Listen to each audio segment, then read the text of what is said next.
Fragmentation.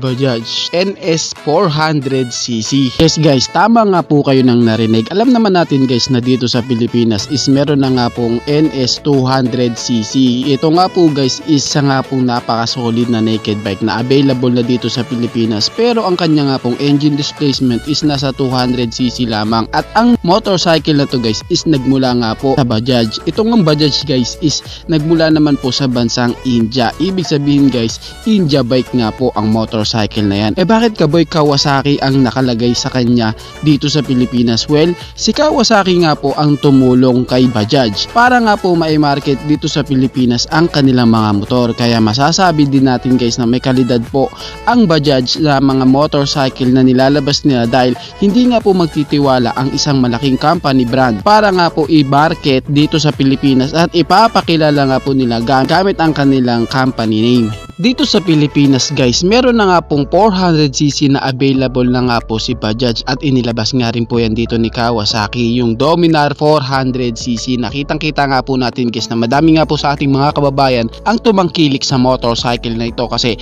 makikitaan din naman talaga po natin ng napakasulit po ng 400cc na Dominar na ito. Kaya katulad nga po sa senaryo na ito, tsak nga po na talaga namang inaabangan din po ang NS 400cc na yan dito na ilabas nga po sa Pilipinas ni Kawasaki. Yes po, si Kawasaki nga po ang magdi-dealer ng motorcycle na yan. Ayon nga po sa isang article guys, ang NS 400cc nga daw po na ilalabas ni Bajaj is meron nga po talagang napaka-aggressive na itsura and more on futuristic design. Samahan mo pa po sa kanyang upright position pero aggressive looking and more comfortability dahil sa naka-upright position nga po ang body posture ng rider dito. Makakaasa din po na ang bagong NS 400cc is meron nga pong mga bagong technology na ilalagay and mga sulit na features and syempre karagdagan pa yung kanya nga pong sulit na mga specs. Kung pag-uusapan nga po natin ang physical appearance ng NS 400cc guys, makikitaan din po talaga natin siya na talaga naman pong napakaangas po and more futuristic design. Samahan mo pa po sa kahit nga po naked bike po ang motorcycle na ito is meron din po siyang aerodynamics design.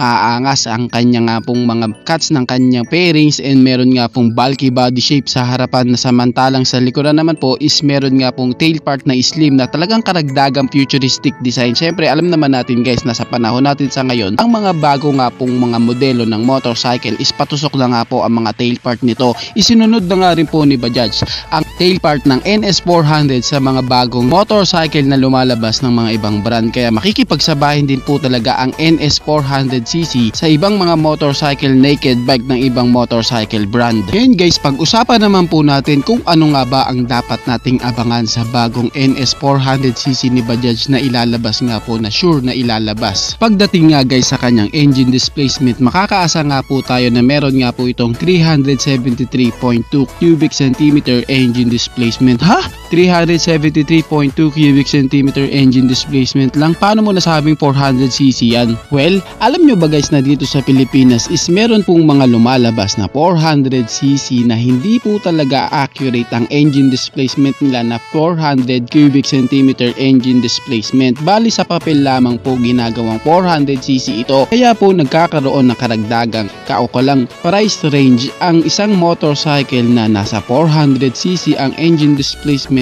dahil din po sa paglakad nito. Katulad nga po sa senaryo ni Dominar 400cc ni Kawasaki dito sa Pilipinas guys is ganito din po ang senaryo. Hindi din po siya talaga eksaktong 400 cubic centimeter engine displacement ang kanyang makina. Bali ito po is inilalakad lamang po ng company at gawin nga pong 400cc ang kanyang engine displacement sa papel. Ang kanya nga pong makina guys is meron nga pong 3-port spark plug and syempre pagdating po sa kanyang cooling system, siya nga po is naka liquid cooled engine and pagdating naman po sa kanyang fuel system, siya po is naka fuel injected na. Syempre alam naman natin guys na talagang hinahabol din natin sa sa isang naked bike yung kanyang power performance. Pagdating nga po sa kanyang power output, pagdating po sa kanyang maximum power, meron nga po siyang 43 HP at 9,000 RPM, and meron naman siyang maximum torque na 35 Newton meter of torque at 7,000 RPM. Syempre isa sa pinagmamalaki po ng Bajaj yung kanya nga pong 6-speed gearbox na talaga naman pong napaka-smooth.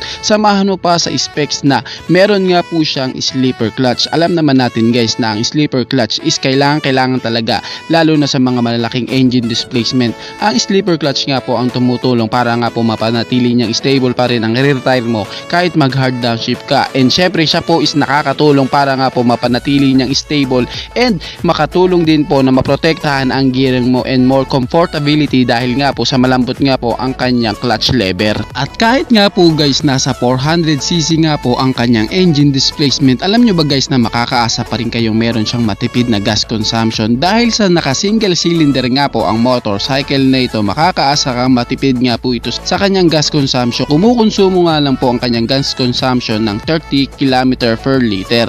Alam nyo ba guys na ang 30 km per liter is matipid na po para sa isang 400cc naked bike. Ayon nga po sa article guys na inilabas ni Bajaj, ang motorcycle nga po na NS 400cc nila is kaya nga daw pong mahit ang bilis na top speed na 167 km per hour. Well, syempre wala namang kaso dyan guys kung ano man ang kanyang top speed dahil alam naman natin guys na nakadepende pa rin po sa rider kung gaano niya kabilis patatakbuhin ang kanyang motorcycle. Ngayon ang tanong, sure ba na ilalabas talaga ang NS 400cc? Alam nyo ba guys na sa article nga po na inilabas ni Bajaj, confirm na nga po na ilalabas nga daw po ang NS 400cc sa taon nga pong 2024. Kailan naman sa 2024? Ito nga daw guys is ilalabas sa buwan ng June 2024. Yes po, confirm na yan guys. Talaga pong magkakatotoo na ilalabas na nga po ang motorcycle na ito. Talagang inaabangan ng karamihan. Pero ito guys is ilalabas ng June 2024 sa bansang India pa lamang. Ngayon ang tanong, ilalabas kaya yan sa Pilipinas? Well, syempre naman guys, alam naman natin guys na si Bajaj is isa nga po sa target market nila ang bansang Pilipinas dahil dito nga po sa bansa natin is in demand po talaga ang mga 400cc engine displacement na motorcycle. At dahil nga po sa una nilang inilabas na Dominar 400cc na nagkaroon nga po ng magandang resulta na naging mabenta dito sa Pilipinas, tsak nga po na ilalabas din nila ang NS 400cc dito sa Pilipinas. Dahil ito nga pong motorcycle nito is meron na nga pong futuristic design, sama mo pa sa ganyang bodyworks na talaga naman napakasulit. Meron nga rin pong mga features and siyempre safety features guys. Makakaasa tayo na meron siyang ABS o anti-lock braking system, meron na rin po siyang cruise control, meron din siyang traction control na makakaasa ka. Talagang napakasulit po ng naked bike na ito, kaya makakaasa tayo guys na itong motorcycle na ito is ilalabas din dito sa Pilipinas, ang Pulsar NS 400cc. Motorstar Z400V. Yes po, isa nga po ito guys na rumor pa lamang, at ito nga pong motorcycle na to guys is dapat natin talagang abangan dahil isa nga po ito sa pasabog ni Motorstar. Alam naman natin guys na kapag rumor, medyo 50-50 pa po tayo dito sa bagay na ito. Alam natin guys na dito sa Pilipinas guys, si Rusi at si Motorstar po talaga ang nagkokompetensya pagdating nga po sa pagmamarket ng kanilang mga motor, at alam naman natin guys na si Rusi is talaga naman pong upgraded na pagdating sa pag-aangkat ng kanilang mga motor. Meron na din po silang mga 400cc na available dito sa Pilipinas na kanilang nga pong ibinibenta. At pagdating nga po sa senaryo kay Motorstar, kitang-kita natin guys na napag-iiwanan na talaga siya.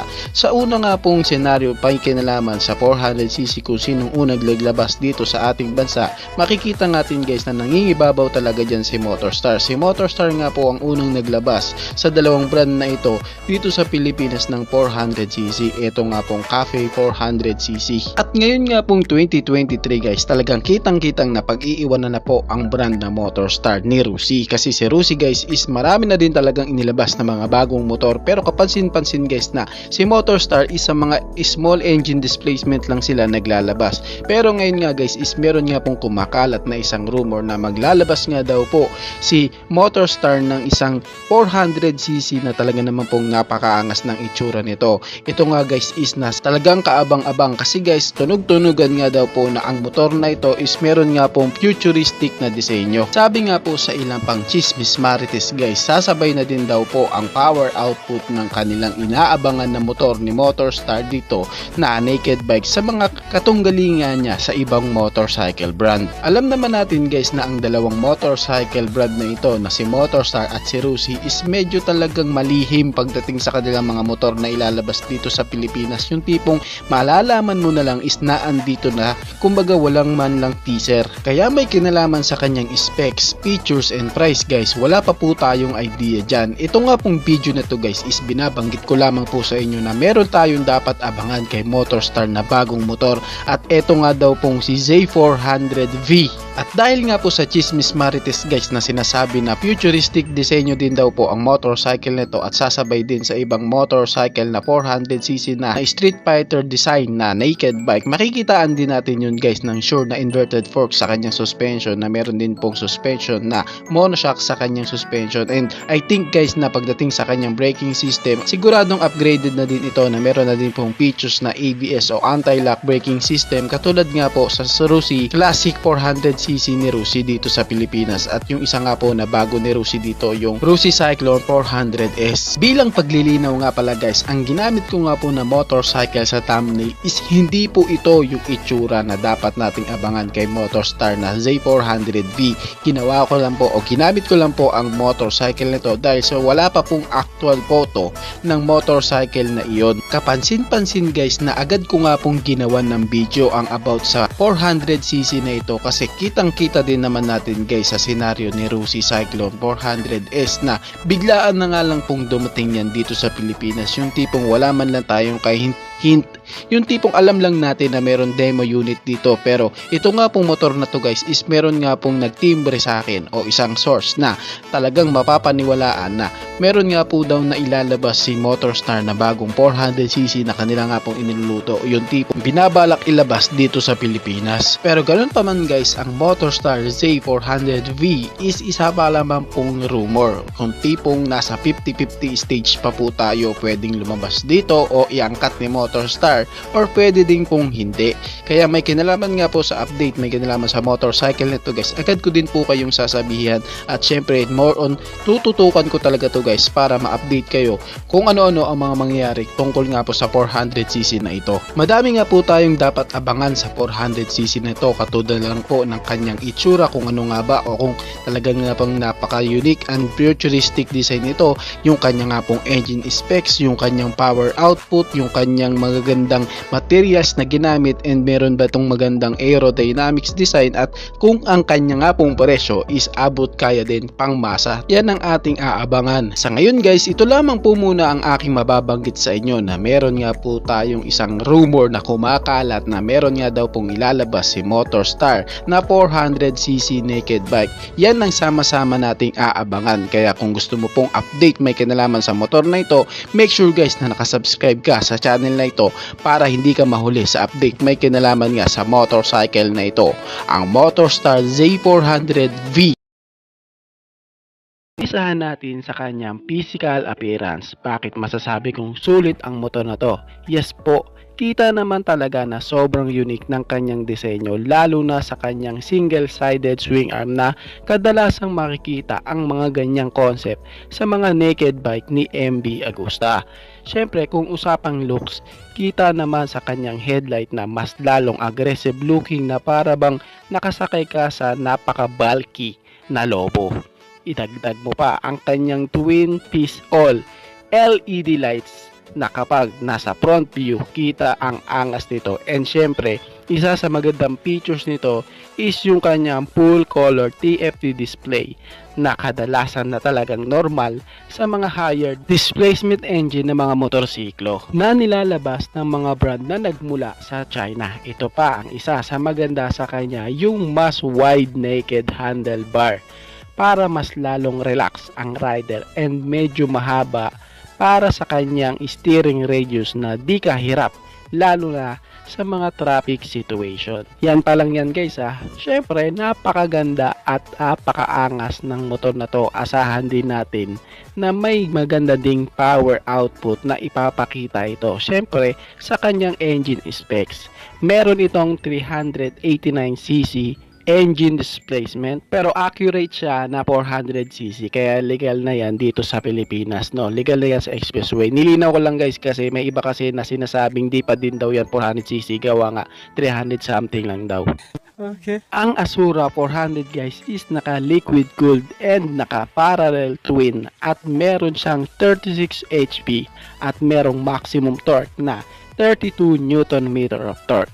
Sa power output niya, masasabi talagang di na mabagal para sa 400cc na naked bike dahil sa kaya nga nitong mag-accelerate ng 0 to 100 in just 7 seconds at kaya niyang mahit ang kanyang top speed sa bilis na 160 km per hour. At syempre, isa sa maganda sa kanya dahil sa mahal nga ang gasolina sa panahon natin sa ngayon, maganda nga sa kanya is hindi siya malakas sa gas kasi meron siyang 32.2 km per liter na gas consumption. Para sa ganitong motor na 400cc, goods na ang kanyang gas consumption. Matipid na kasi para ka lang nakagama 200cc ng Rusi. Isipin mo 400cc na pero ang kanyang gas consumption is 32.2 km per liter na halos same lang sa Rusi na 200cc na Gamma. Sa kanya namang suspension, naka-inverted fork sa unahan and single-sided swing arm with monoshock. Yes, dagdag angas yan sa motor na to guys, yung kanyang ang single-sided swing arm. Pagdating naman sa kanyang braking system, naka-dual disc brake radial caliper sa unahan and naka-disc brake naman sa likuran with dual ABS. Pero guys, meron tong isang variant, yung walang ABS. Dagdag pa nga sa kanyang aggressive design is yung kanyang pillion seat na makikitang napakataas at sadyang ginawa para mangibabaw ang kanyang underneath design para mangibabaw na nga rin ang highlights ng kanyang single-sided swing arm. Kung gusto mo mag solo ride tapos gusto mo is maangas na motor, I recommend this bike. Pero kung gusto mo mag ride, nakasama si OBR mo. Ang tanong, may OBR ka ba?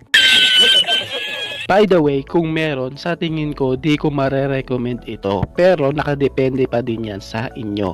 Well, kaya ko lang naman nasabi kasi sa taas ng kanyang pillion seat at sa liit nito, masasabing mahihirapan si OBR mo. Well, nasa sa inyo pa din naman yan guys. Mas lalong naging bulky ang design ng Asura 400 dahil sa kanyang tank. Well, sinadya talaga na medyo malaki to dahil sa pwede ito sa mga long ride.